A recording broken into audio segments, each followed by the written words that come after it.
Di kesempatan sore jelang malam hari ini di Komisi Dewasa GKI Kanaan kita bersama akan belajar dalam sebuah tema hikmat dalam berkata-kata atau hikmat dalam mengelola perkataan. Ayat yang diambil sebagai dasar bagian bacaan firman Tuhan kita pada kesempatan saat ini dari Amsal 18 ayatnya yang ke-21. Karena satu ayat kita sama-sama baca, ayatnya juga ada di layar. Kita baca ya, 1, 2, 3. Hidup dan mati dikuasai lidah. Siapa suka menggunakannya akan memakan buahnya. Ya, saya bacakan lagi. Hidup dan mati dikuasai lidah. Siapa suka menggunakannya akan memakan buahnya. Baik. Sebetulnya ini adalah kali pertama saya khotbah di GKI Kanaan. Jadi saya mau berkenalan dulu sama semua rekan-rekan di sini. Nama saya Alexander Henry Kurdinas. Sekarang pendeta tugas khusus Sinode Wilayah di BPMSW GKI Sinwil Jabar. Dulu 15 tahun jadi pendeta jemaat di satu jemaat GKI Harapan Jaya Bekasi. Setelah 1 tahun ini mutasi jadi pendeta tugas khusus Sinode Wilayah di BPMSW GKI Sinwil Jabar. Senang berjumpa dengan rekan-rekan Komisi Dewasa. Saya yakin hari ini kita bisa bersama belajar dari tema yang sangat sederhana dan juga akrab buat kita.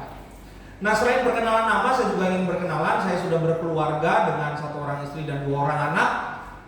Tapi kali ini tidak bisa bersama-sama ikut, terutama istri, karena harus punya tugas domestik yang lain, mendampingi anak yang jalan remaja dan suka banyak protes gitu ya, untuk bisa dapat lebih dampingan untuk kegiatan-kegiatan yang dilalui. Salam dari keluarga kami tentunya untuk rekan-rekan semua di GKI Kanaan. Nah, rekan-rekan yang dikasih oleh Tuhan, hari ini kita belajar dari sesuatu yang sebetulnya sehari-hari sekali. Setiap hari, bahkan ketika kita mulai bangun, kita mengeluarkan perkataan, kita bicara, ketika kita berelasi dengan orang, ketika kita punya kemampuan, kita bisa berbicara, maka kita berbicara. Saya sendiri juga sekarang sedang berbicara. Jadi berbicara itu adalah aktivitas yang sehari-hari kita lakukan. Tapi kita tahu dari apa yang kita sampaikan, dari apa yang kita bicarakan itu seringkali nggak melulu menjadi hal yang kemudian memberkati buat orang lain. Kadangkala dari perkataan apa yang kita sampaikan, entah karena slip tongue, entah karena lidahnya terselip atau salah bicara, tapi bisa juga bukan karena itu kita sengaja melakukannya dan itu membuat orang jadi terluka. Tidak sedikit orang yang kemudian terluka dan dampaknya macam-macam terhadap perkataan itu. Kalau bicara komunitas gereja, bisa saja kemudian orang tersebut nggak mau datang lagi ke gereja. Ketika coba dicari tahu akar permasalahannya di mana, dia pernah terluka dari satu kata saja, satu kalimat saja yang dia dengar disampaikan kepadanya, dan itu jadi luka buat dia. Betul kan ya? Banyak yang begitu kejadian. Ya, orang terluka, orang tersinggung. Bahkan kalau kita bicara kehidupan berbangsa dan bernegara, hal itu juga kerap kali terjadi di dalam kehidupan kita. Nah, bagian bacaan Alkitab kita ini menarik sekali ketika bicara hidup dan mati dikuasai oleh lidah. Ya, dulu ada lagu jadul tuh, siapa tuh yang angkatannya lagu itu tuh, lidah tak bertulang. Ya, lagu zaman dulu. Siapa suka menggunakannya akan memakan buahnya. Jadi ada buah yang dihasilkan dari apa yang kita katakan, katanya. Nah, pesannya sebetulnya ada 3 bagian. Pesan dari bagian bacaan Alkitab kita ini. 1, ini bicara tentang kekuatan besar, di mana perkataan itu memiliki kuasa besar dalam kehidupan manusia. Perkataan itu punya kuasa besar. Mari kita berdiri. Mari ibu bapak berdiri, rekan-rekan berdiri. Angkat tangan kanan ke atas. Silakan turunkan. Silakan duduk. Kalau saya lakukan hal yang sama, misalkan saya ke stasiun Beos, di Saya ke stasiun kota. Ya. Lalu di tengah-tengah kumpulan orang saya bilang, ibu bapak mari berdiri. Saya pakai nih baju pendeta, pakai kolar misalkan gitu. Kemungkinan besar maka orang akan berpikir nih orang gila jadi pendeta kali ini. Nggak mungkin ada yang mau berdiri. Jadi perkataan itu memiliki kekuatan yang besar. Saya suka bilang sama calon pendeta, hati-hati kalau jadi calon pendeta, jadi penatua, jadi diaken, itu hati-hati ya. Karena kita punya kekuatan dari apa yang kita bicarakan. Dari apa yang kita bicarakan, dan itu bisa mempengaruhi iman orang. Maksudnya bercanda. Contoh nih, ini paling sering terjadi di jemaat. Ada umat, entah anggota atau simpatisan. Biasanya kalau Natal atau Paskah di gereja itu tiba-tiba rame kan, penuh aja, nggak tahu tuh dari mana nih manusia datang gitu ya. Tiba-tiba persembahan jadi besar kan jumlahnya gitu ya. Semua gereja rata-rata beriman, ya. Semua jemaat tuh ya, kalau bicara GKI pasang tenda karena tahu setiap tahun jumlahnya lebih banyak. Di Kanaan juga begitu kan, pasti lebih banyak. Nggak tahu dari mana nih orang-orang, tiba-tiba datang. Tiba-tiba ada anggota jemaat yang sudah setahun atau 2 tahun lebih nggak datang. Dia datang. Maka kita sebagai penyambut lalu bilang satu kata saja, wih tumben. Udah lama nggak kelihatan. Kira-kira dampaknya apa tuh? Bercanda sih maksud kita. Kita kan bercanda ya maksudnya, mau bercanda aja. Ya masa gitu aja lu kesinggung, orang cuma bercanda aja. Tumben. Tapi buat orang itu satu masalah tuh. Ya. Dia tumben, udah lama gak datang, gemukan, 2 kali itu kena. Udah ditumbenin, digemukin gitu ya. Jadi perkataan kita itu punya kekuatan besar, bisa mempengaruhi orang. Dari apa yang kita katakan. Saya selalu bilang sama tim asyir, tim penyambut, kalau orang yang udah lama gak datang, gak usah ditumbeni, sambut aja, selamat datang gitu ya. Selamat beribadah. Nggak usah ditumben, biasa nggak datang, nggak usah. Seakrab apapun, karena kita nggak tahu kita berhadapan dengan orang yang punya masalah atau enggak. Kita nggak tahu. Kalau kita lagi nggak kalut, dibercandain mungkin it's okay. Saya lagi nggak kalut nih, dibercandain. Tapi kalau orang lagi kalut, itu responsnya bisa berbeda, bisa marah. Dampaknya itu bukan cuma marah sama orang, yang persoalannya kan gitu. Dia bisa marah kepada gerejanya langsung. Oh gerejanya sombong dan sebagainya, macam-macam. Perkataan itu memiliki kuasa yang besar dalam kehidupan manusia. Jadi kata-kata itu kenapa perlu kita kelola, kita perlu hati-hati, karena punya kuasa besar dalam kehidupan manusia. Saya setuju yang tadi Bapak sampaikan ya, bagaimana kita kemudian mengatakan sesuatu. Saya pendeta pendamping sekolah di BPK Penabur. Dan kerap kali bertemu dengan siswa dan siswi yang punya problem itu. Problemnya adalah dia berhadapan dengan orang tua yang seringkali membuat dia tidak percaya diri. Dan itu jadi masalahnya, gitu ya. Karena apa? Karena kata-kata dari orang tuanya yang membandingkan dia dengan anak yang lain, yang kemudian memojokkan dia, kenapa kamu gak bisa, ini bisa. Tapi ternyata itu membuat dia tidak percaya diri. Sedangkan orang tuanya tetap maksa. Ini kenapa sih anak saya bermasalah? Kenapa nggak cek? Orang tuanya yang bermasalah. Kok anaknya yang dituduh bermasalah? Kok anak saya nggak percaya diri? Anak nggak percaya diri ada penyebabnya pasti. Itu investasi salah satunya dari lingkungan terkecil tuh sebetulnya. Orang tua. Di situ peran keluarga itu sangat penting. Kekuatan. Jadi yang pertama, perkataan itu punya kuasa besar dalam kehidupan manusia. Karena itu kita perlu melihat, perlu berpikir, nanti kita lihat beberapa cara yang dilakukan. Yang kedua, perkataan itu bisa membangun atau menghancurkan.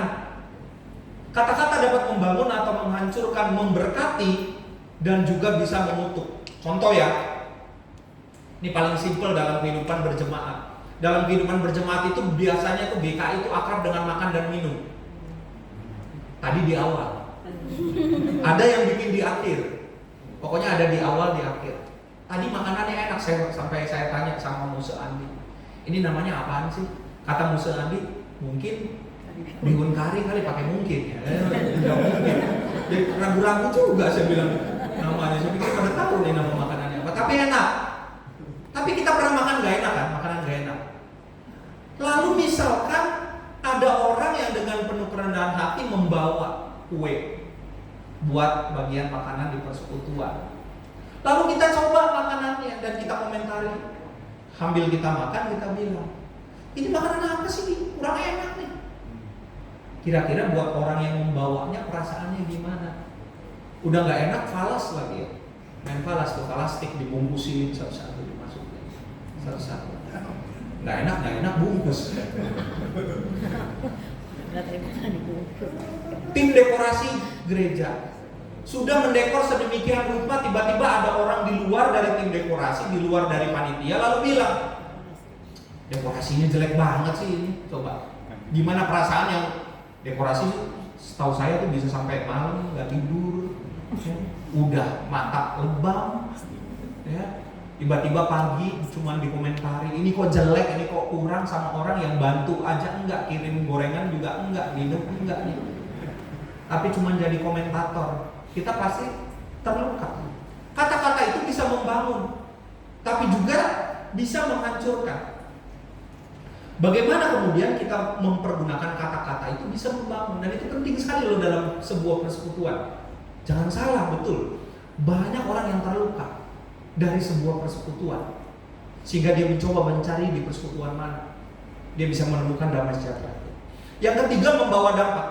Perkataan itu dapat membawa dampak, ya, bagi diri sendiri, tapi juga buat orang lain. Perkataan, kata-kata itu bisa membawa dampak bagi diri sendiri maupun bagi orang lain.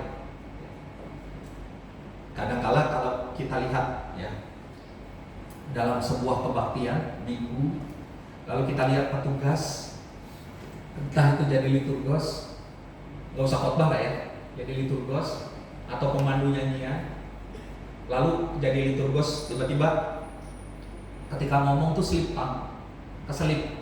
Kita seringkali mungkin ya sebagai umat lalu bilang, tinggal baca aja kok nggak bisa sih, gampang kan tinggal baca doang gitu ya. Wah, masa sih itu aja masih salah. Bapak Ibu coba berdiri di sini. Coba deh berdiri di sini. Kalau duduk di belakang terus jadi umat, enak. Pasti kita, oh ini kok gitu doang nggak bisa. Coba berdiri di sini nih. Menggampang. Berdiri di sini dilihatin semua orang. Saya punya teman waktu dari proses calon pendeta, lalu ketika dia berdoa dia udah ngapalin semuanya, doa Bapa Kami dan sebagainya, semua liturgi dia hafalin, duduk berdirinya dia hafalin ya. Ketika dia mengajak umat, mari kita berdoa Bapa Kami, aku percaya kepada Allah Bapa yang Maha Kuasa. Ini pengakuan iman rasuli. Mungkin kita ketawa, umat ketawa, ada beberapa ketawa. Oh, lalu dibilang gimana sih calon pendeta nggak apa? Coba berdiri di sini, nggak gampang loh. Gak gampang, takut, grogi, nervous orang, tidak mudah. Jadi perkataan itu bisa membawa dampak bagi diri sendiri. Karena itu kita perlu menyatakan ya, tadi cuplikan video yang menarik. Aku bisa bukan overconfidence, tapi kita mencoba mendrill diri kita untuk kita mampu melakukan itu. Dan itu penting sekali dalam kehidupan kita. Tapi juga berdampak buat orang lain. Hati-hati. Cara kita berkata-kata. Saya kalau salaman tuh saya liatin mukanya orangnya. Saya suka bilang sama tim asyar kalau di jemaat, yang jadi asyar itu biasa kami betul-betul persiapkan, karena ini adalah pejumpa pertama di gereja. Jadi kalau salaman dilihat, bukan diprototip, bukan, dilihat mukanya, senyum. Selamat pagi, selamat sore, selamat beribadah. Ya, dilihat. Karena perkara salaman yang gak dilihat matanya, orang jadi bisa marah, orang jadi bisa kecewa. Ya, jadi apapun yang kita lakukan itu membawa dampak di dalam kehidupan kita. Rasanya menarik kemudian kita coba lihat apa yang melatar belakangi Amsal ini. Amsal secara keseluruhan sebagian besar ditulis oleh Salomo, ditulis oleh seorang raja sebagai bagian dari hikmat yang diberikan kepada umat Israel. Jadi ini adalah bagian daripada hikmat. Dan Amsal ini adalah nasihat, kumpulan nasihat bijak untuk hidup berkenan kepada Tuhan.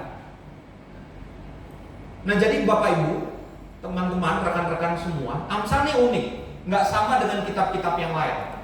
Kalau kitab yang lain itu kita patut baca secara keseluruhan, satu perikop misalkan. Tapi Amsal itu tidak. Amsal itu kita bisa lihat ayat per ayat. Dan Amsal ini merupakan pedoman, memberikan pedoman tentang hikmat, termasuk bagaimana menggunakan perkataan itu bisa dengan bijaksana. Jadi ini sudah sangat tua sekali. Ini sudah sangat lama sekali bicara tentang hal ini. Dan masalah tentang perkataan ternyata sudah dari dulu. Perkataan itu sudah dari dulu. Dan kita lihat teks-teks di Alkitab menceritakan bagaimana perkataan itu pecah belah, ya, memecah belah, bahkan juga dalam kitab cerita-cerita Perjanjian Lama hal ini terjadi. Nah, dalam bagian bacaan Alkitab kita ada satu kata yang penting, dikuasai. Dikuasai lidah. Kalau dalam bahasa Ibrani aslinya, ini kata dikuasai ini beyak. B itu dalam, yak itu tangan. Ya, jadi ini artinya dalam tangan. Jadi dalam genggaman. Ya. Ada anak kecil itu, saya perhatiin anak-anak saya kalau tidur suka menggenggam gitu ya tangannya ya. Kenceng banget dia megang gitu. Kalau kata orang tua dulu, orang tua baheula, zaman dulu. Kalau anak genggam begini katanya harus dibukain. Pernah lihat anak baik tidurnya tangannya genggam begini. Kalau dibukain dia ngapain habis itu? Nutup lagi, balik lagi. Ya itu memang motoriknya terstimulus seperti itu. Dan genggaman itu gambarannya seperti itu. Ada orang yang jabat tangan, itu penuh jabat tangannya. Tadi saya jabat tangan beberapa orang ya. Ada yang penuh tuh kerasa kita genggamannya. Sep, mantep. Tapi ada yang kena ujungnya doang. Apalagi nggak kena ya dari jauh. Bukan murim katanya. Dari jauh. Ya. Tapi kalau nggak kena tuh, atau kena ujungnya aja kayak enak ya kita salamin. Ya. Artinya kita tahu menggenggam itu. Menggenggam seperti apa ya? Jadi beyak itu artinya adalah genggaman yang kuat. Kata dikuasai ini dalam bahasa Ibrani mengandung arti juga memiliki otoritas penuh. Menunjukkan betapa besar pengaruh perkataan itu. Jadi kata dikuasai ini mau bicara tentang sesuatu yang punya pengaruh yang besar, yang punya otoritas yang penuh di dalam kehidupan dan dalam keseharian, khususnya tentang berkata-kata. Jadi hati-hati, lidah itu punya kekuatan yang sangat besar sekali. Perkataan itu punya dampak yang besar sekali. Kalau sekarang kata-kata udah juga mulai bergeser. Itu dituangkan lewat jari, ya. Apa itu di sosial media. Kata-kata itu punya dampak yang besar dan apa-apa sekarang repot ya di videoin. Saya sekarang khotbah jadi videoin tuh. Ya. Sekarang serba di videoin. Ya. Jadi kata-kata itu punya dampak yang sangat perlu kita kendalikan. Nah, karena itu ada beberapa poin yang mau kita pelajari sebagai biblical insight buat kita pada hari ini. Gunakan prinsip ini. Ya, ini jadi berkat buat kita dan kita bisa gunakan itu dalam keseharian kita. Think, ya. Tapi think itu terbagi dalam beberapa bagian supaya kita berkata dengan baik. Mikir dulu lah ya, think. Jadi sebelum ngomong, bukan ngomong terus mikir. Habis ngomong baru kita mikir. Tadi gue salah nggak ya ngomong gitu? Sebelumnya atuh mikirnya. Jangan terbalik ya. Think itu adalah satu, true. Artinya benar atau enggak? Ya, jadi saya nggak mau bilang cuma ibu-ibu yang bergosip, berbicara tentang hal yang tidak benar. Sama saja kita sebagai manusia seringkali ya. Dan ironisnya itu di kehidupan gereja bisa terjadi. Harusnya gereja itu jadi ruang paling aman dan nyaman buat orang. Bukan tempat penghakiman justru terjadi di gereja ya. Gunakan prinsip ini, faith, true. Kita pastikan dulu itu benar atau enggak. Itu benar enggak? Itu pasti atau enggak? Kalau kita ragu, jadi apa yang dilakukan yang nggak usah diomong. Kalau kita ragu, apalagi nggak benar, jadi tidak usah dibicarakan. Yang kedua, helpful. Kira-kira apa yang kita katakan itu menolong dan membantu orang lain enggak? Apakah perkataan kita itu menolong buat orang lain? Yang ketiga, inspiring. Apakah perkataan kita itu menginspirasi enggak buat orang lain? Dari apa yang kita katakan? Atau malah jadi batu sandungan buat orang lain? M, necessary. Penting nggak untuk kita bicarakan? Penting nggak sih hal itu untuk kita bicarakan? Kalau kita rasa nggak penting, apalagi nggak penting-penting amat, mungkin nggak perlulah kita bicarakan atas hal itu. Ya, coba tuh lihat rambutnya. Masa warna rambut sama warna sepatu beda? Kadang tuh yang nggak penting-penting tahu kita bicarain. Ya. Dan kita senang aja membicarakan hal-hal yang gak penting itu, ya. Itu penting atau tidak? Kan, ya. Demi kebaikan, itu demi kebaikan kan? Jadi kita bisa pintar nih Bapak Ibu ya, setiap informasi itu benar atau tidak? Itu membantu orang lain atau tidak? Itu menginspirasi buat orang lain atau tidak? Itu penting atau tidak buat orang lain, dan itu baik nggak buat orang lain. Kalau salah satu saja dalam prinsip ini nggak muncul, lebih baik sih nggak usah dibicarain. Lebih baik nggak usah kita katakan. Karena berelasi dengan suami istri juga begitu. Di sini siapa yang suami istri nggak pernah bertengkar? Kami berangkat aja bertengkar tadi Pak. Kami berangkat aja tadi musuh berantem kami ini. Sebagai, saya pernah ditanya ya sama anggota jemaat, Pak Pendeta, kalau sama istrinya pernah berantem gak sih? Ya pernah lah, masa gak pernah ya bertikai ya. Pasti kita sebagai pasangan suami istri juga bertikai. Tapi prinsip ini bisa dipakai loh. Pasangan itu memang belahan jiwa kita, tapi kita perlu pakai prinsip ini juga dalam berkata-kata, dalam berelasi, apalagi dengan orang yang jarang tuh berelasi dengan kita. Ini penting sekali.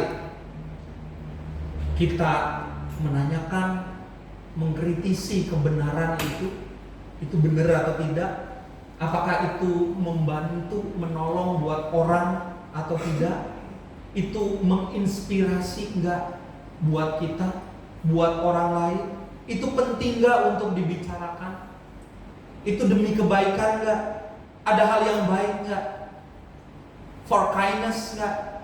Kalau enggak, ya enggak perlu kita bicarakan. Dan rasanya komunitas itu akan menjadi semakin sehat kalau itu terjadi. Nah, yang berikutnya setelah berpikir sebelum berbicara, perkataan itu digunakan untuk membangun. Ucapkan kata-kata yang menguatkan, bukan menjatuhkan. Kata-kata yang menguatkan. Apresiasi itu jadi sesuatu yang penting. Walaupun hidup kita jangan cari apresiasi, tapi mengapresiasi orang lain itu jadi satu kata atau tindakan yang penting sekali di dalam kehidupan setiap kita. Saya pernah habis khotbah di satu jemaat GKI. Ya, nggak usah disebut lah ini GKI mana ya. Lalu saya kebetulan saya ajak istri saya. Kami pergi ke satu tempat makan yang tidak jauh dari jemaat itu. Itu bukan jemaat tempat saya diundang khotbah. Jadi pulang yuk, wah kita makan apa ya? Kita cari inilah, ya, Cunyuk dan teman-temannya. Habis khotbah kayaknya butuh tenaga nih. Cari-cari, oh di sini ada nih, kita pergi di situ, parkir. Nah, ketika parkir, sebelah mobil juga saya ada yang parkir juga. Tapi ternyata kondisi parkirnya itu nggak semudah saya, karena ada motor yang mepet ke mobilnya itu, jadi dia harus pelan-pelan sekali ya, dan masuk kepala, nggak bisa masuk ekor. Dan parkir masuk kepala kan lebih nggak terlalu mudah dibandingkan masuk ekor ya, untuk kita lihat sampingnya dan sebagainya. Wah, turunlah si yang bawa mobil ini, masih pakai dasi. Hari Minggu pakai dasi, kemungkinan besar bukan sales kan. Nah, tua gereja langsung marah-marah, motor siapa? Saya lihat kayak pernah tua tadi tempat saya khotbah deh. Dia marah-marah, marahnya panjang banget. Ya. Saya nggak terlalu ingat, istri saya bilang itu pernah tua yang tadi tuh di GKI. Saya sebut ya, nggak mungkin GKI karena dia marah-marah. Saya biasanya kalau udah khotbah dan sebagainya ya turun, ya tentu kalau turun nggak mungkin pakai toga pendeta kan, ngapain juga mau makan pakai toga pendeta ya, emang gratis kalau pakai toga pendeta kan bayar juga tetap aja sama dia. Jadi nggak pakai, hanya bajunya tetap baju kemeja pendeta ini, ya turun. Saya justru nggak mau dia tahu saya ada, saya takutnya dia ingat, dan kemungkinan besar ya dia pasti ingat lah orang saya baru khotbah hari itu.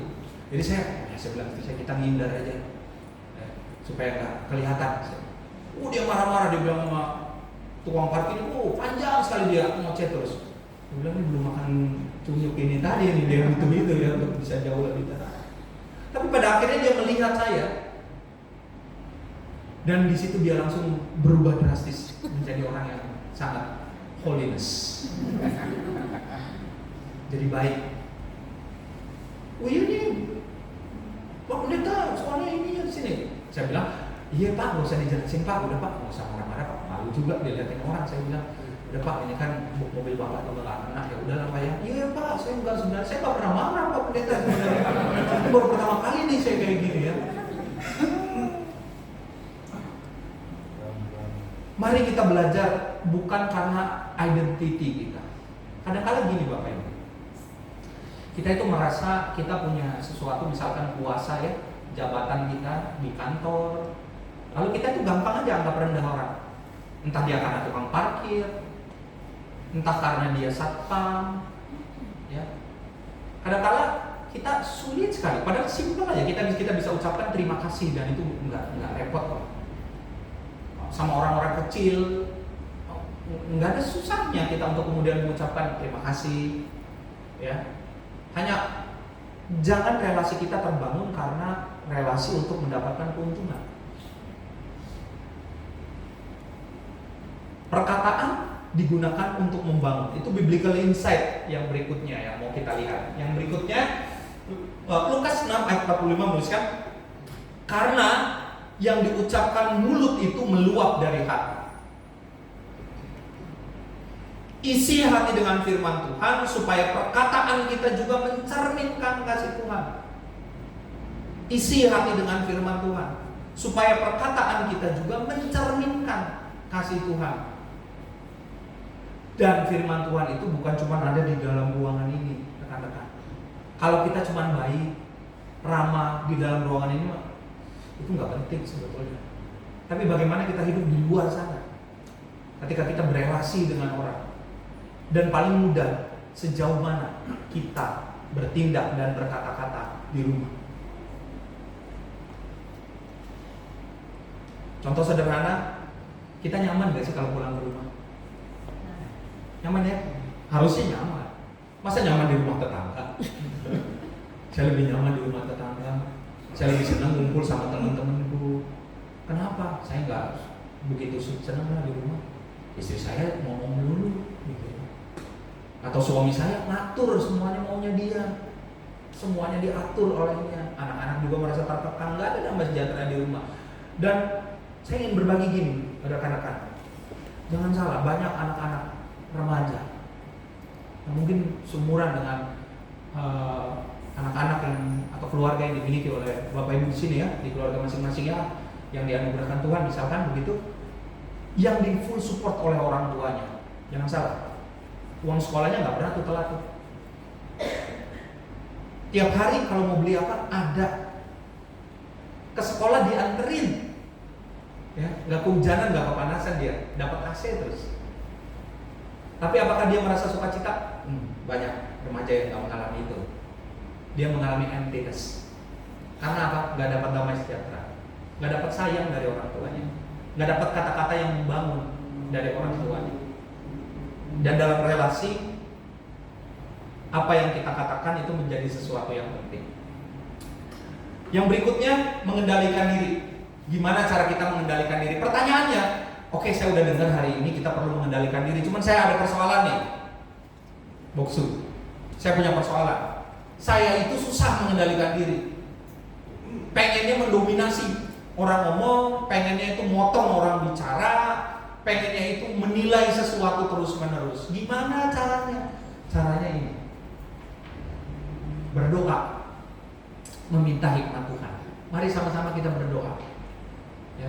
Kalau kita udah sadar diri, saya udah terlalu over ini berbicaranya, marahnya, menilai sesuatunya, kita doa. Tuhan, tolong kasih saya hikmat untuk saya bisa mengendalikan diri. Latih kebiasaan berbicara itu dengan kasih. Ya. Coba deh pulang, para mami-mami ketemu dengan anaknya, bicaranya lembut, gitu ya. Anaknya langsung bilang, "Mami kenapa sih demam ya?"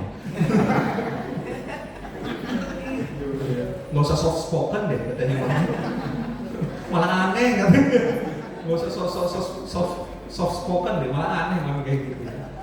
Beda ya, berbicara dengan kasih bukan hanya soal volumenya dengan lembut, soft spoken bukan, tapi kita bicara dengan nilai-nilai kasih.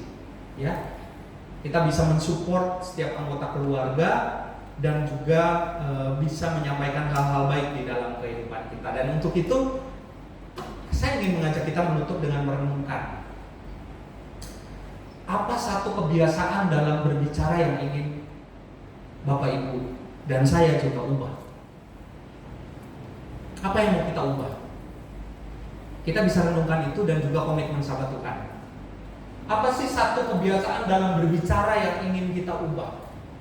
Apakah kita itu seringkali berbicara buruk tentang orang lain? Itu yang ingin saya ubah. Apakah saya kadang berbicara kasar? Habis pelayanan nih, habis persekutuan, tiba-tiba keluar aja mobil di depan, motor. Weh, B lu. Katanya bawa motor emang plat gua B. Kadang-kadang kan kita itu ya, kita berusaha tampil kudus kalau di dalam ruangan ibadah, tapi enggak dalam kesadaran kita. Nah, apa satu kebiasaan dalam berbicara yang ingin kita rubah kira-kira? Apa yang Bapak Ibu dan saya ingin rubah? Biarlah itu menjadi satu komitmen dan perenungan di dalam kehidupan setiap kita. Mari hari ini kita bersama belajar bisa punya hikmat dalam berkata-kata. Sejauh mana orang-orang bisa terberkati dengan keberadaan kita, atau jangan-jangan kita menjadi batu sandungan buat orang lain. Salah satu tipikal gaya kita itu kan selalu ingin masuk dalam urusan orang lain, benar nggak? Itu karakteristik kita, senang ingin masuk untuk urusan orang lain. Ya. Kenapa kita senang sekali sih ingin masuk soal urusan orang lain? Padahal harusnya kita menghargai juga buat kehidupan masing-masing pribadi. Ya. Biar kita boleh melatih diri kita. Kiranya Tuhan boleh menolong setiap kita dan memberkati kita. Setiap rekan-rekan Bapak Ibu di sini boleh berlatih, bisa punya perkataan yang bisa memberkati satu dengan yang lainnya. Tuhan Yesus yang memberkati kita. Amin. Ya, pada kesempatan ini juga diberikan ruang buat setiap kita kalau mau sharing beberapa hal, silakan. Bagi rekan-rekan yang mau sharing dari pengalamannya, yang sharing adalah yang banyak bicara berarti. Enggak. Belum apa-apa udah dipojokkan. Silakan. Kalau kita mau sharing dan bertumbuh bersama pada malam hari ini yang mau dibagikan atau ditanyakan, silakan. Boleh sambil disebut nama. Oke. Selamat malam Pak. Terima kasih untuk sharingnya Pak. Bagaimana? Ini kan berhikmat banget ya Pak. Maksudnya kita dalam berkata-kata yang Bapak ajarin itu kan ada tingnya, berpikir dulu. Nah, bagaimana apabila sebenarnya seseorang sudah dewasa secara rohani dan dia juga berusaha untuk menegur orang lain. Kalau menegur itu kan antara gimana ya Pak? Jadi dengan good intention juga lah ya, nggak mungkin karena mau menjatuhkan atau karena mau apa, tapi pasti karena ingin membawa dia kembali atau menyadarkan dia. Itu satu Pak. Tetapi di lain sisi kita juga pernah mendengar kadang-kadang udah nggak usah diomongin, tunggu orangnya sadar sendiri aja, atau itu udah bukan ranah kita.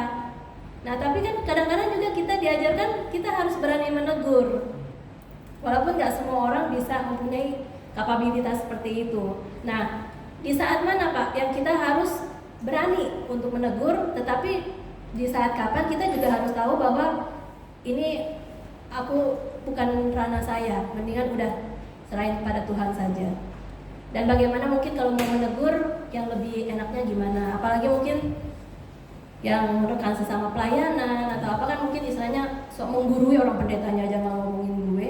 Nah itu gimana Pak? Terima kasih Pak. Iya. Terima kasih untuk pertanyaan yang tidak mudahnya. Baik. Kunci dengan model karakteristik kita adalah relasi.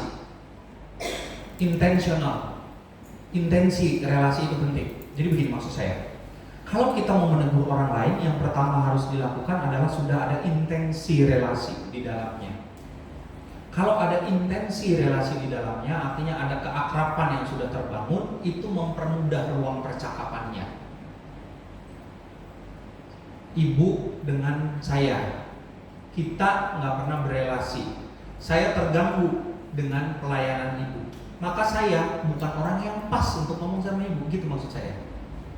Siapa yang pas? Yang punya intensi relasi. Siapa itu? Yang lain. Siapa yang intens relasinya dengan dia? Pertama dicek itu dulu. Yang kedua setelah intensi adalah kualitas relasinya. Saya intens sama ibu tapi nggak berkualitas. Bisa begitu. Saya intens, cuman saya selalu ngikutin ibu ngomong apa, saya iya aja. Karena saya nggak enakan orangnya. Pakai nggak enakan. Ibu ngomong apa saya ngikut. Tapi kalau berkualitas artinya saya berelasi tapi juga relasi kita adalah relasi yang pelayanan yang baik, maka saya bisa menyampaikan itu. Tahap paling terakhirnya ya, itu relasi otoritatif. Apa itu relasi otoritatif? Akhirnya bicara kalau dalam dunia pelayanan gereja, bukan saya bilang pejabat gereja otoritasnya lebih tinggi, ya kedudukannya lebih tinggi. Ini soal bicara otoritatif saja, bukan berarti mereka lebih tinggi gitu ya pejabat gereja. Dalam hal ini memang kita perlu bantuan para pejabat gereja untuk kasus-kasus seperti ini kalau bicara dalam dunia pelayanan. Tapi nggak bisa langsung ke otoritatif tadi, intensi dulu.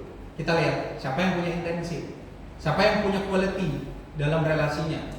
Baru kemudian kita lihat juga siapa yang punya otoritatif tentang hal ini untuk menyampaikan. Ya. Tapi nggak melulu itu bisa bekerja dengan baik. Tapi setidaknya hal itu perlu disampaikan nggak? Perlu. Kalau itu mengganggu sebuah persekutuan, boleh nggak didiamkan? Sebaiknya tidak. Karena itu fungsi dari sebuah persekutuan dan gereja. Jadi kita perlu bicarakan, tapi yang bicara juga cek dulu. Udah intens belum? Jangan tiba-tiba masuk ke orangnya. Kalau udah intens kita bisa tahu cara ngomongnya. Kalau saya sama ibu nih nggak kenal sama sekali, saya cara ngomong saya bisa salah. Ibu bisa terimanya bisa beda. Maksudnya saya A, ibu nangkapnya bukan B malah. Ibu nangkapnya H, ibu nangkapnya M, jauh banget. Karena nggak pernah intens. Jadi nggak tahu cara kita beda menangkap pesannya gitu. Tapi kalau udah intens, saya tahu. Saya tuh kalau di jemaat, karena jemaat kecil dulu, saya udah hafal semuanya dan cara ngomongnya bagaimana. Jadi ada yang bisa langsung saya ngomong, Bu jangan begitulah gini. Tadi kemarin ada yang tersinggung loh. Tapi ibu, kadang bisa tahu nih modelan ibu itu. Kalau saya ngomong begitu dia nggak bakal marah. Tapi ada yang nggak bisa langsung kan. Saya perlu pelan-pelan dulu, datang ke rumahnya, ngobrol. Ya ini gimana nih, burung bagus, ikan sehat, ya. Tanaman hijau, belum jadi ungu, gitu ya. Baru muter, baru masuk. Tapi ada yang orang bisa to the point. Nah, bagaimana kita bisa tahu? Karena ada intensi. lalu ada kualitas. Kenapa? Ya pakai otoritatif saya tuh di situ. Jadi ngomongnya lebih enak. Gitu sih. Jadi kalau di dalam dunia pelayanan hal itu bisa dilakukan. Nah, demikian juga pokoknya dalam relasi begitulah polanya ya. Sama aja Pak Sutri itu bisa nggak intensi loh. Bisa nggak ada intensi. Nggak ada intensi dalam hubungan Pak Sutri itu juga. Dan itu cukup mengganggu juga. Gitu Ibu, mudah-mudahan tidak terlalu menjawab. Terima kasih Pak. Baik, terima kasih. Itu bercanda ya, hati-hati ya. Bercanda. Punya kekuatan. Ada lagi? Rekan-rekan Komisi Dewasa. Ya, silakan. Selamat malam Pak. Saya kembarannya yang tadi barusan nanya. Beneran. Ibu tidak berkata-kata dengan keliru kan? Sejauh ini tidak. Jadi begini Pak, dalam kehidupan sehari-hari kita akan bertemu dengan berrelasi dengan setiap orang yang punya background yang berbeda, latar belakang yang berbeda, di mana mereka memiliki latar belakang keluarga, kemudian bagaimana kehidupan mereka, pekerjaan mereka, itu yang membuat mereka kita bisa melihat bagaimana mereka how they speak itu berdasarkan semuanya itu, gitu ya.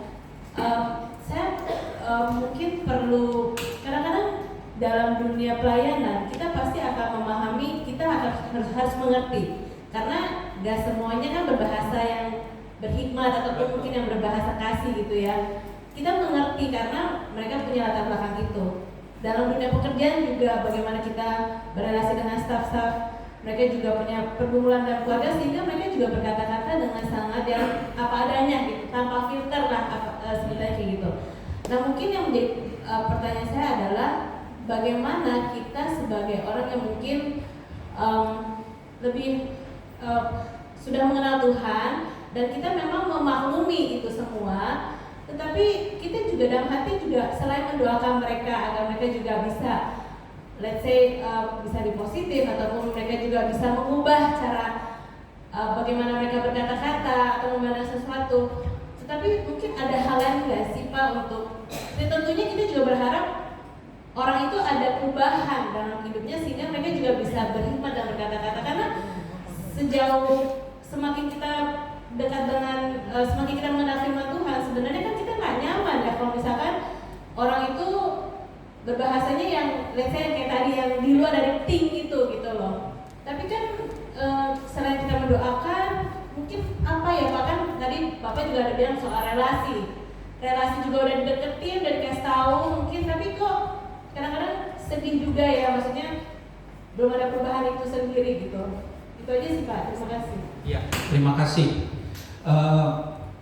Satu hal kalau menurut saya ya, perubahan yang kita harapkan dari orang lain itu tidak bisa bekerja secara individual, secara dirinya saja sendiri.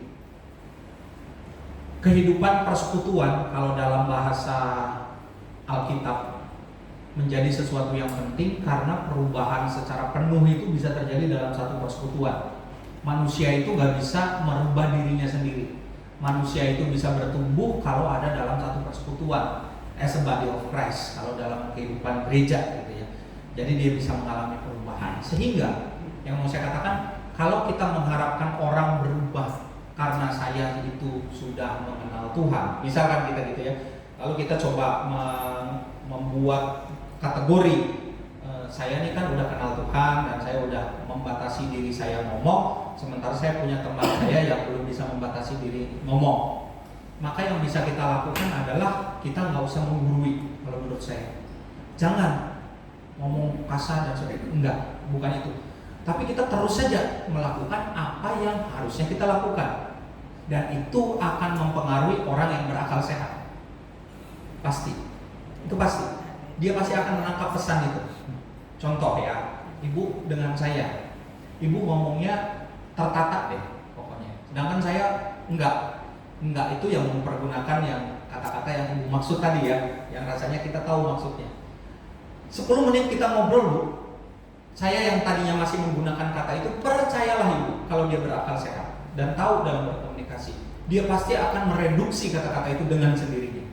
Ibu boleh tes. Karena ibu nggak mempergunakan kata itu sekali aja, dia akan sadar tuh, secara akal sehat. Dia akan mempergunakan lagi ketika berelasi dengan orang yang sama mempergunakan kata itu. Itu teori komunikasinya begitu. Kalau ibu enggak, tapi ibu nggak usah, maksud saya ya, maksud saya gini. Tapi dalam kehidupan kita bersama kita nggak perlu tuh, enggak loh, Tuhan Yesus sudah ngajarin kita, nggak boleh ibu berkata-kata gitu. Kita nggak usah jadi pendeta di situ gitu kan, ngajarin dia nggak usah. Tapi dengan tindakan langsung aja. Nanti dengan sendirinya, sebenarnya ini teori komunikasi umum. Orang nih, bapak nih, misalkan ngomongnya tinggi, marah tinggi terus. Tapi saya enggak. Kenapa dua orang yang bertengkar itu makin tinggi suaranya? Karena dua-dua makin tinggi. Tapi kalau orang turunin, nggak mungkin dia tinggi terus. Pasti bapak turunin, menyesuaikan. Itu karena akal sehatnya udah mulai bermain dan tahu cara berkomunikasi. Selama kita bukan berhadapan dengan ODGJ bu ya. Kalau ODGJ lain cerita tuh. Ya kalau ODGJ enggak, tapi saran saya cuma begitu. Tapi kalau kita mengharapkan lalu untuk perubahan total Pak yang kami mau, orang itu berubah total, enggak bisa. Dan bukan tugas kita melakukan itu. Tapi apa yang harus dilakukan, dia harus ada dalam satu persekutuan komunal. Dan di situ dia bisa berubah. Ketika dia bertumbuh dalam Tuhan, orang bisa nggak sih bertumbuh Tuhan sendirian? Bertumbuh secara pribadi mungkin bisa, tapi Tuhan selalu mengatakan kan as a body of Christ, sebagai sebuah persekutuan. Karena relasi kita bukan hanya dengan Tuhan saja. Gak bisa tuh orang cuma saya udah kok relasinya dengan Tuhan, saya nggak usah gereja, nggak bisa. Kita harus ada dalam komunitas juga untuk bisa mengalami pertumbuhan. Jadi begitu. Cara mudahnya ya ibu aja yang melatih diri kita, gitu ya. Kita yang nggak usah gunakan kata-kata itu. Nanti orang terpengaruh. Saya suka bilang itu sama anak saya. Ya, kalau ngobrol kan kadang namanya teman-teman ya, apa anjir. Anjir itu sungai kalau di Kalimantan ya. Ibu saya orang Dayak. Anjir dan sebagai kata-kata itulah. Tapi kalau kita nggak intens menggunakan itu, orang yang berakal sehat juga akan akhirnya nggak ngomong itu juga. Ya, jadi kalau kita intens menggunakannya, kita mempergunakan kata itu, orang juga gunakan. Gitu sih. Ibu. Makasih Ibu Kembar. Silakan. Ini Bapak bukan kembar ketiga kan Pak? Pertanyaan keluarga. Katanya pertanyaan keluarga. Selamat malam Pak. Malam Pak. Dosa saya mau disebut kata-kata yang benar. Di dalam kita sebagai orang percaya dan orang yang sudah diselamatkan oleh kasih Tuhan, kita kan butuh hikmat untuk berkata-kata. Seperti tema hari ini kan hikmat dalam kita berkata-kata. Pertanyaan saya adalah bagaimana kita bisa mempunyai hikmat itu, karena saya berikan satu contoh bahwa di dalam kehidupan dunia ini ada belajar kita berkata-kata seperti orang sekolah public speaking. Ya. Jadi mereka belajar ilmu berkata-kata, mereka juga punya hikmat dunia. Gitu kan. Tapi kita sebagai orang percaya Tuhan, kita belajar punya karakter yang diubahkan oleh Tuhan, ya, dan kita diberikan hikmat untuk berkata-kata seperti itu. Tapi waktu kita melakukan berelasi dengan seseorang atau dengan teman-teman kita komunitas kita sebagai orang Kristen atau di luar kekristenan, kadang kita tidak punya hikmat itu untuk kita berkata-kata dengan benar. Makanya kalau apakah waktu kita berkata-kata dengan hikmat Tuhan, ya, kuasa Roh Kudus kan bekerja di dalamnya. Tapi kalau waktu kita mau berkata-kata di luar hikmat yang dari Tuhan itu kadang kita menyakiti orang lain. Ya, jadi apakah hikmat dari Tuhan dengan hikmat dunia ini itu bisa membuat kita itu menjadi orang yang berrelasi dengan baik dengan sesama kita. Maksudnya mengerti Pak? Seperti itu. Terima kasih. Boleh diulang nggak? Ini kalau mahasiswa kalau siswa ini paling kurang ajar tuh Pak. Begitu tuh. Kalau udah di ini boleh diulang pertanyaannya apa? Nah, saya jadi siswa yang gitu. Kira-kira poinnya apa Pak? Poin pertanyaannya Pak? Pertanyaannya maksudnya gini Pak. Kalau kita dapat hikmat ya sebagai orang percaya Tuhan dengan dibandingkan dengan orang yang belajar untuk mencari hikmat dunia ini untuk berkata-kata dengan benar gitu kan. Kalau di dunia ini kan orang belajar dari public speaking kan dia belajar hikmat juga, belajar berkata-kata gitu ya, mengucapkan kata-kata sehingga dia juga bisa memberikan perkataan-perkataan yang menyenangkan orang, membuat orang jadi terbangun ya, dimotivasi gitu seperti itu kan. Tapi kalau kita sebagai orang Kristen yang ya tadinya memang kita berdosa. Kalau kita berdosa kan kita berkata-kata dengan sembarangan juga gitu kan. Tapi kalau kita sudah berhikmat dari Tuhan, apakah kita juga bisa berkata-kata seperti orang yang belajar public speaking itu? Iya, baik, terima kasih. Mudah-mudahan saya cukup menjawab ataupun juga berbagi ya Pak. Jadi hikmat berkata-kata yang dimaksud atau yang kita lihat pada hari ini bukan tentang bicara kata-kata ataupun juga sistematika dalam berkata-kata. Karena kalau kita bicara soal public speaking misalkan, itu kan lebih kepada cara kita berkata-kata, cara kita menyeleksi kata-kata dan seterusnya. Nah, tetapi hari ini kita mau belajar tentang apa value dari apa yang kita ucapkan.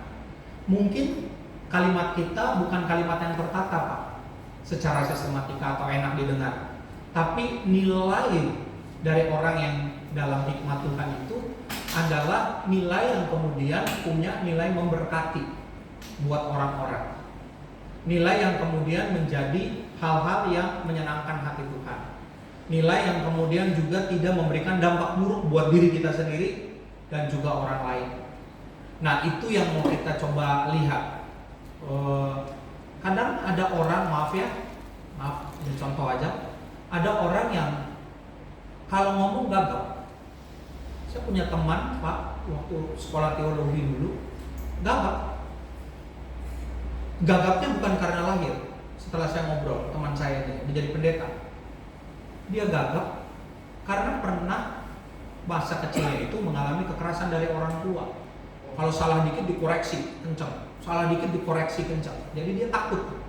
Dan itu ternyata memberikan dampak buat dia kalau ngomong.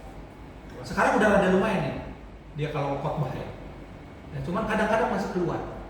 Ternyata itu penyebabnya adalah seperti itu, kegagapannya. Saya bukan bilang karena dia pendeta dan lain sebagainya, yang mau saya berbagi begini. Secara dia berartikulasi, dia nggak artikulatif Pak. Nggak rumut gitu ya. Dia pasti ada stopnya, ada buat public speaking mungkin nggak terlalu oke gini nilainya, nggak terlalu enak didengar. Tapi ada yang mau saya bilang adalah secara manusia mungkin dia punya artikulasi yang nggak terlalu lancar, tapi dia bisa memberkati orang. Tapi ada orang yang ngomongnya lancar, manis, tapi melukai orang. Gitu. Nah, yang mau kita lihat adalah bagaimana perkataan kita itu bisa memberkati dalam hikmat Tuhan. Ya. Kalau ditanya lebih sederhananya lagi, kami butuh contohnya. Sejauh mana orang terberkati deh. Saya pernah baca satu buah buku Pak tentang self reflection, buku panduan dalam pertumbuhan rohani, self devotion gitu sehari-hari. Ada beberapa pertanyaan harian setiap hari dengan panduan-panduan reflektif, tapi pertanyaan hariannya itu ada satu pertanyaan yang nggak pernah dirubah. Pertanyaan yang nggak pernah, jadi itu ada satu bacaan renungan, lalu ada refleksi-refleksi dan seterusnya, dan ada pertanyaan-pertanyaan refleksi itu yang perlu dijawab selama setiap hari. Tapi ada satu pertanyaan yang nggak pernah dia rubah. Pertanyaannya adalah, pada hari ini berapa banyak orang yang terberkati lewat perkataanmu dan berapa banyak orang yang terluka atas perkataan? Gitu aja tiap hari dari pertanyaan-pertanyaan. Dan sebetulnya itu bisa kita lakukan Bapak Ibu. Ulang nih, coba kita renungkan. Hari ini berapa banyak ya orang yang terberkati dari apa yang saya bicarakan? Saya ajak ngomong, tapi kita ingat semua sampai yang tukang parkir, petugas Indomaret, security, teman kerja, istri, anak, suami, mertua, aduh apalagi mertua pemerintah, berat. Sudah Bu, itulah ya. Tapi kita percaya semua ini baik. Berapa orang yang terberkati? Jadi sebelum kita istirahat tuh kita bisa merenungkan itu. Hari ini berapa banyak sih orang yang terberkati dari apa yang saya ajak ngobrol? Berapa banyak orang yang terluka nih dari apa yang saya katakan? Dan itu jadi satu refleksi yang baik sehingga besok ketika saya berkata-kata, saya akan menjadi pribadi yang lebih baik. Banyak orang, Pak, Bu, yang kalau ngomong nggak terlalu sistematis, pilihan katanya nggak indah, tapi dia bisa menjadi berkat Tuhan. Tapi ada orang yang kata-katanya manis, tapi membuat orang lain terluka. Cakep, gitu. Begitu, Pak. Terima kasih. Ya, rasanya cukup. Baik, saya mengucapkan syukur buat setiap kita yang boleh bertumbuh dalam Tuhan. Kiranya Bapak Ibu dan saya bisa senantiasa bertumbuh, khususnya dalam berkata-kata. Tuhan Yesus yang memberkati kita.